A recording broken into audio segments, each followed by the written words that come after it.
সাংবাদিকসকলক মাতি নিলে ৰাহুল গান্ধীয়ে প্ৰেস কনফাৰেন্স কৰিব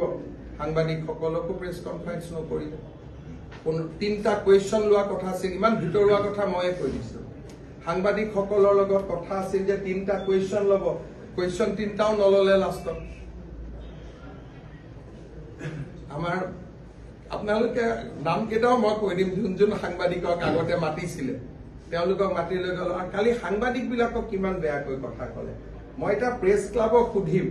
যে আপোনালোকে তো জয়ন্ত মল্ল বৰুৱাই কিবা কলে প্ৰস্তাৱ লয় এটা ৰাহুল গান্ধী বিৰুদ্ধে প্ৰস্তাৱ লব নাই কালি ইমান বেয়া কৈ গল মিডিয়া আমিতো কেতিয়াও মিডিয়া কিমান বেয়া কৈ নকওঁ তে মই প্ৰেস ক্লাবৰ কি সুস্মিতা আছে না মই ৰিকুৱেষ্ট কৰিম যে ৰাহুল গান্ধী ষ্টেটমেন্টটো লৈটো মিটিংত কৰিব লাগে কাৰণ কালি সাংবাদিকসকলক কিমান বেয়া কৈছে না আপোনালোকে মোক বেয়া কৈ কোৱাটো খুধি আছে কিন্তু লাজ লাগে কাৰণে আপোনালোকে নিজৰটো খুধা নাই যে স্যাৰ আমাৰ কথাও বেয়া কৈ গল বুলি গতিকে আপোনালোকৰ বিষয়টো প্ৰেস ক্লাবত ক'ব লাগে জয়ন্ত মল্ল বৰুৱাটো এটা সৰু মানুহ বেচেৰা তাৰ কথালৈ আপোনালোকে ইমান সময় নষ্ট কৰিলে ৰাহুল গান্ধীৰ কাৰণে কৰক